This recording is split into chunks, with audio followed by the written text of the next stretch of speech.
This is China, and this is China. So why does it have the same name?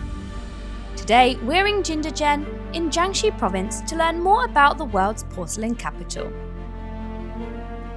Jingdezhen became famous from the Song dynasty in the 11th century.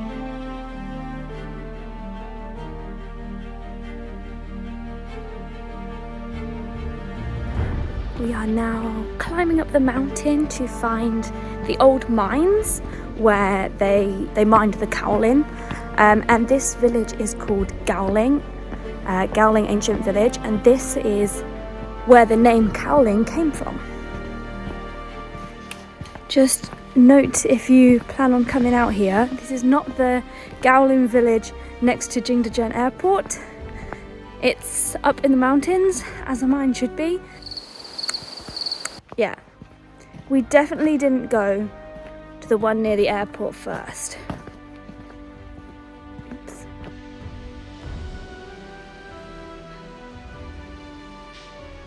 After collecting the clay from the mines, workers would wash it in 3 pits on the ground before leaving it to settle.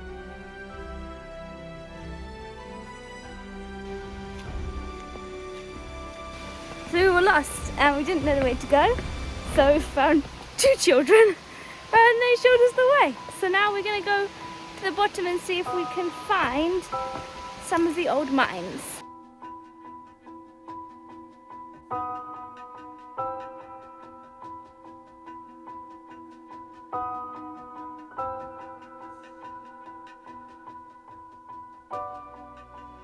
In the Yuan dynasty, people used kaolin to make porcelain, since this area was very rich in kaolin. This kaolin clay was harder and whiter than any other clay in the world. Today we're heading to Yaoli.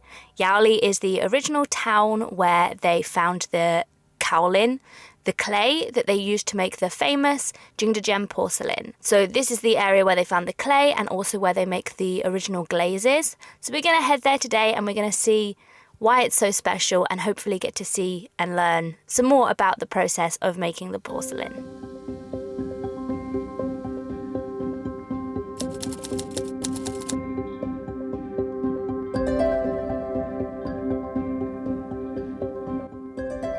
Porcelain in Yaoli dates back to the Tang dynasty in the 6th century.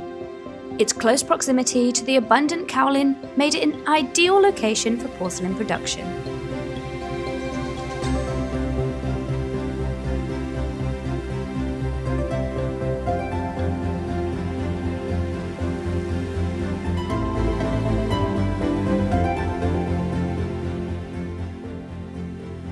The waterways in the area facilitated the transportation of raw materials and finished products.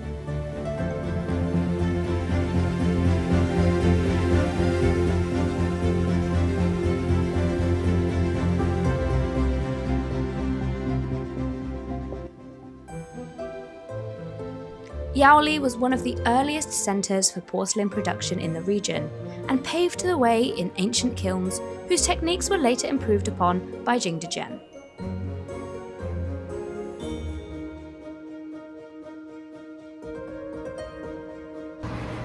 We're on the hunt to find the ancient kilns. Now, I don't know if we'll actually be able to see them or it's just the site that they were at. We asked a local and he said it's about 2 minutes down the road, so we're going to go and see if we can find it.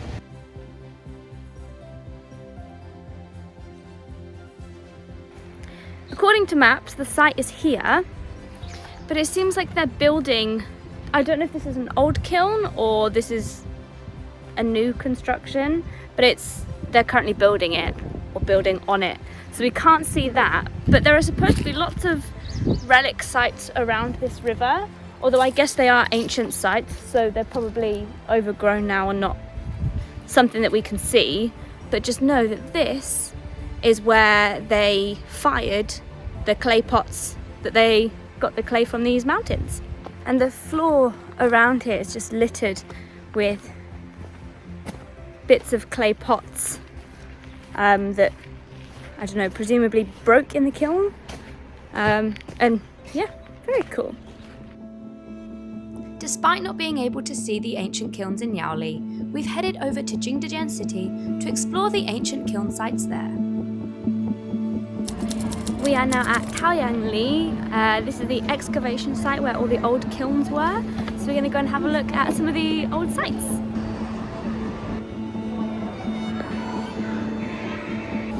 This site here, just down here, this is where they found one of the 7 chicken cups, very famous chicken cups. The kilns in Jingdezhen could go up to 1400 degrees, which was required for some ceramic wares. Other countries at the time wished to replicate the process but were unable to get their kilns hot enough.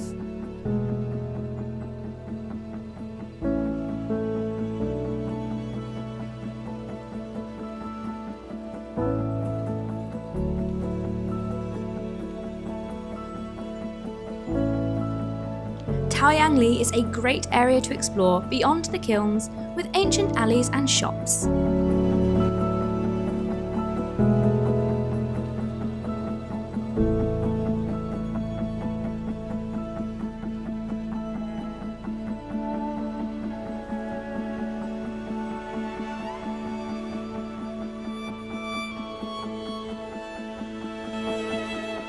To make the pots and other wares, after collecting the kaolin, artists beat the clay bricks to become more malleable and then turned them on wheels or moulded them by hand.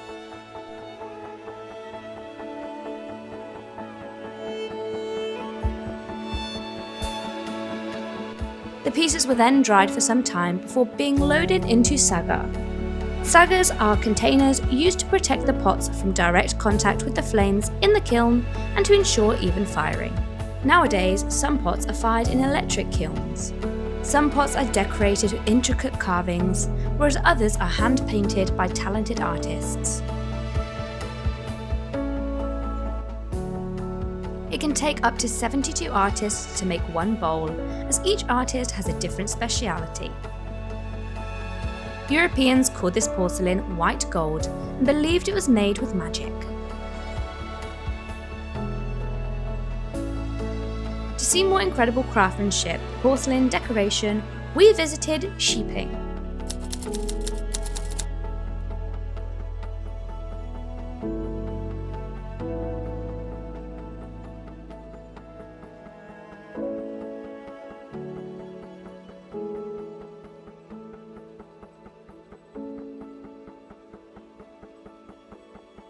The craftsmen here were highly skilled in traditional porcelain making techniques. Their expertise were crucial in maintaining the high quality and unique characteristics of the Jingdezhen porcelain. The craftsmen were known for their innovative approaches to porcelain decoration and adopted world-famous blue and white porcelain design, which became an iconic representation of Jingdezhen porcelain. The blue paint was made from cobalt blue pigment, imported from Persia during the Silk Road trade. When held up to the light, some porcelain has patterns. This is made by carving rice grain shaped holes into the pot, then filling them with a thin coat of clay.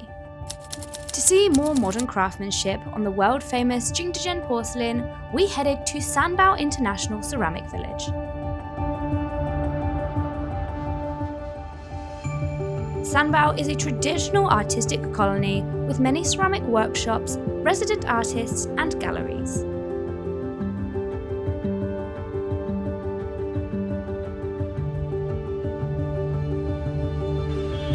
We are now in Sanbao village, which is just outside of Jingdezhen city.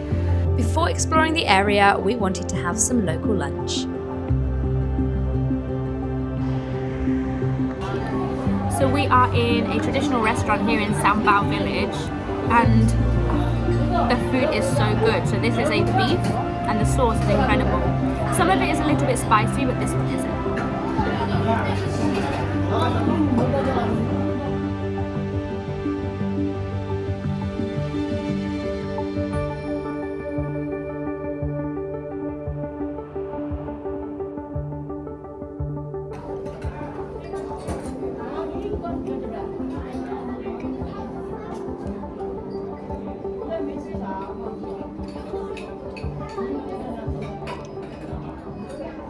After our delicious lunch, we headed back through the village to see the stunning artistry and maybe try our own hand at painting a ceramic plate.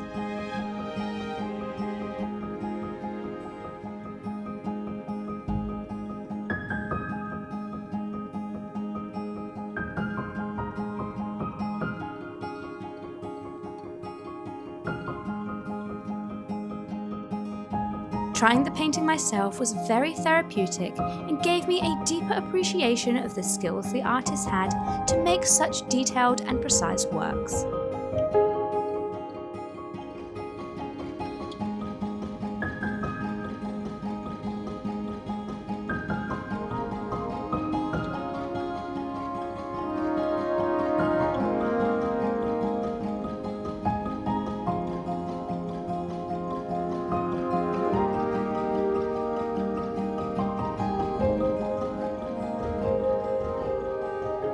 So why does the porcelain and the country have the same name? The fine porcelain became one of China's most famous exports in the Tang, Song and Ming dynasties. Europeans were so impressed by the delicate pottery that they started calling it fine china, as in the fine wares from China.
Back in Jingdezhen city, we visited the night markets, where you can buy locally crafted ceramic wares for affordable prices.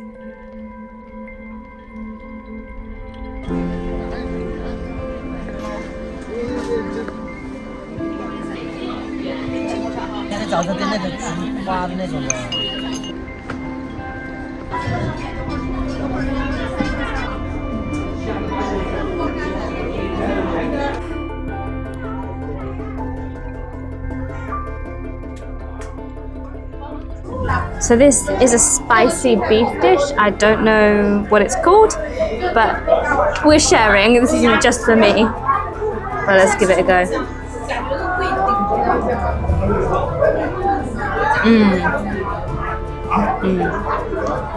That's very nice.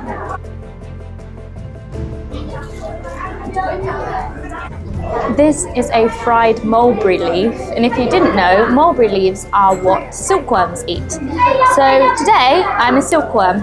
I've never had one of these before.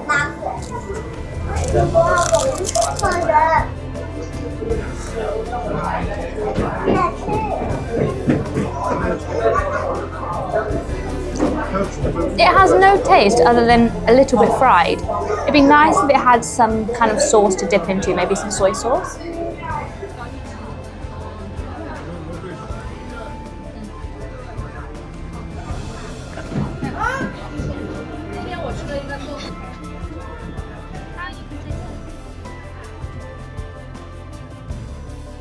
Uncovering the secrets of China's porcelain has been a highlight of this portion of our road trip. Let us know in the comments which Chinese invention you'd like to see next. Thank you for watching. Don't forget to like, comment and subscribe. Until next time, bye bye!